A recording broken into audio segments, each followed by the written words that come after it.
Hey everybody, this is Tom Mason and I'm back with another Speed Sculpt video.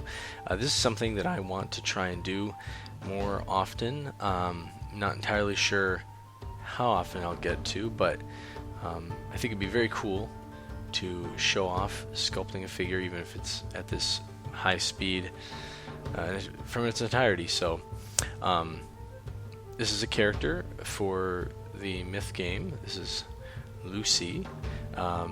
She's one of the, I can't remember if she's technically an ally or if she is just a quest. I'll have to check that, figure out for sure. But anyways, it's a little girl with her little dolly.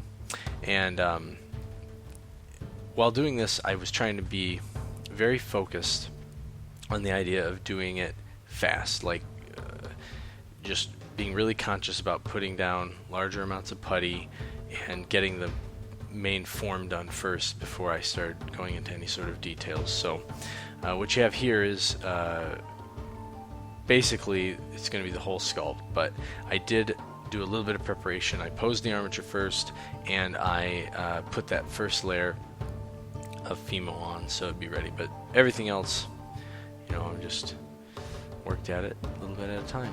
So got it zoomed in a little bit here now.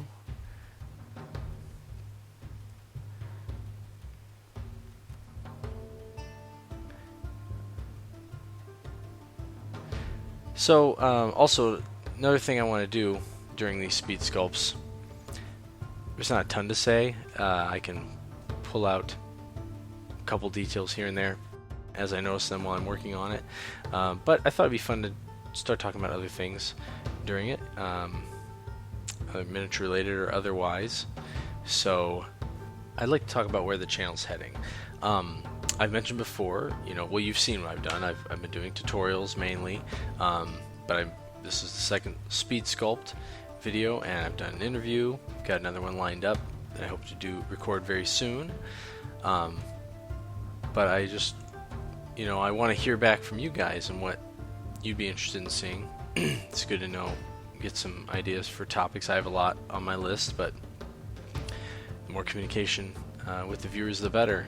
And with that said, I've been doing a lot of research recently about starting a Patreon campaign. Not sure how many of you are aware of what those are, but it's a way for people who are creating constant content.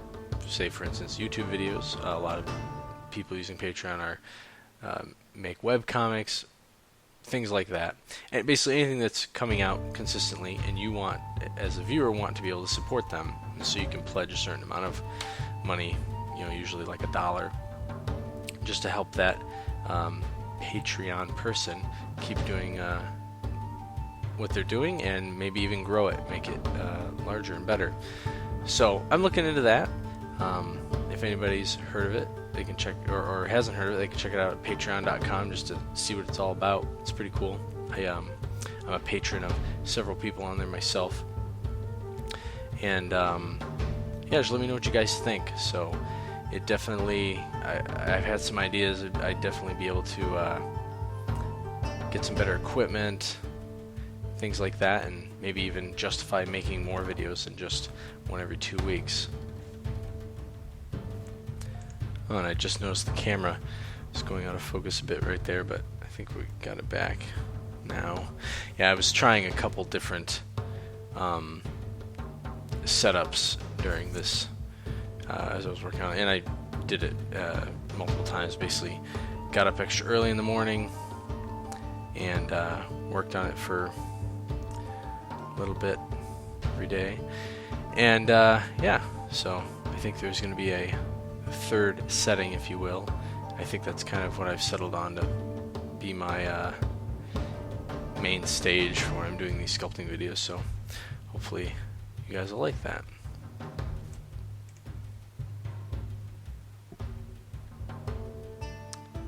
And I think I'm starting to put the doll in at this point there, but yeah, as you can see, I was trying really hard to make sure I got general shape and flow of the whole character as I was working it out. It's very important, and when you're working with FIMO, you can totally do that. It's very easy. If you're working with putty, you can do it to a degree, but I think at certain points you find that it just makes sense to let it cure. Plus, depending on how you sculpt, a major technique you can use is basically where you are cutting into the putty as you sculpt, which obviously I do as well with the FIMO, but the difference is when you're working with putty, you have to plan, you have to sculpt, say for instance the leg muscle just the way it is if you have somebody wearing tight pants or something, and then if you want to have some sort of line detail, you know, like a seam, you have to get your leg just so, and then cut in that line all before it cures. And then a lot of times, you know, you want to set it aside just to make sure it doesn't get messed up. But with FIMO, you know, it's soft the whole time. You work the leg until it's ready, go work on something else, you know, eventually come back, then you put that little detail in. And yeah, here's the third stage here. I got a black mat. I think it'll help stand things off a little better, a little nicer, and then there won't be as much distraction around in the frame. Hopefully keep things clear for you guys. Oh man, it is hard to talk for 10 minutes straight about stuff. But hopefully the more I do it, the better I'll get at it. Keep things interesting. So, got a little bit of out of focus there again. Yeah, and I'm also noticing I think I need one more light. I've got a pretty good lighting setup, I think. I added an extra light recently to help, because what I was noticing in my previous videos is that there was a shadow being cast by my right hand depending on how I held it. So I added an additional light coming from a slightly different angle, so it looks like that pretty much doesn't happen anymore, so hopefully it'll help everyone see what's going on a little easier. But I think I need one more coming from the left just to help dampen a little bit of the kind of flashing that's going on by the shadows that do get cast behind my hands onto the table.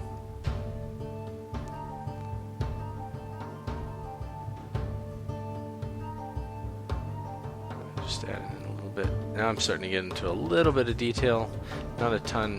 There's kind of adding in a little collar area in the sleeves, but it's still very rough, as you can tell. And that's good, because you want to, there's a good chance, you know, you'll end up having to add up, oops, there's my hair. There's a good chance you'll have to end up adding in more putty and whatnot, and if you spend a lot of time putting in detail because you think you're there, but you haven't really worked out the proportions everywhere else, then you can just waste a lot of time. And it's sad to have to get rid of those cool details sometimes when you don't need to. I think this is the last stage of the sculpt here before I set it apart. So I don't remember if I said this at the beginning. This is going to be a two-parter. It's definitely going to say on the title screen. So this is basically the roughing stage. Took me about 45 minutes to complete, and obviously I've sped this up a lot. So I thought that was pretty good. I mean, this character doesn't have a lot of crazy details or anything on her, and it is a little smaller, but I feel really good about that. That seemed really good, and I think I can knock out most of the details, hopefully in just... it's one of those things where it's going to take longer to do the details, even though there's not a lot, because it's funny. You spend like 20% of your time, I'm totally screwing up this quote. Basically, you end up spending most of your time working on the least amount of what it is. So I'm going to look up that quote, and maybe I'll put it in the description because I totally butchered it.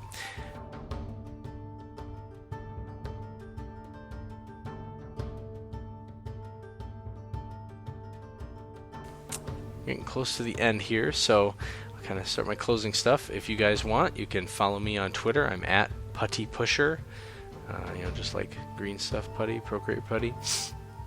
And I'm also on Facebook. Feel free to follow me on any of those places. I usually tweet what I'm doing, and that sends it over to Facebook as well. And yeah, if you like this video, give it a like, and feel free to subscribe, share it, anything like that. And I'll just let the rest of it play out. Alright, I'll see you guys next time, and keep sculpting.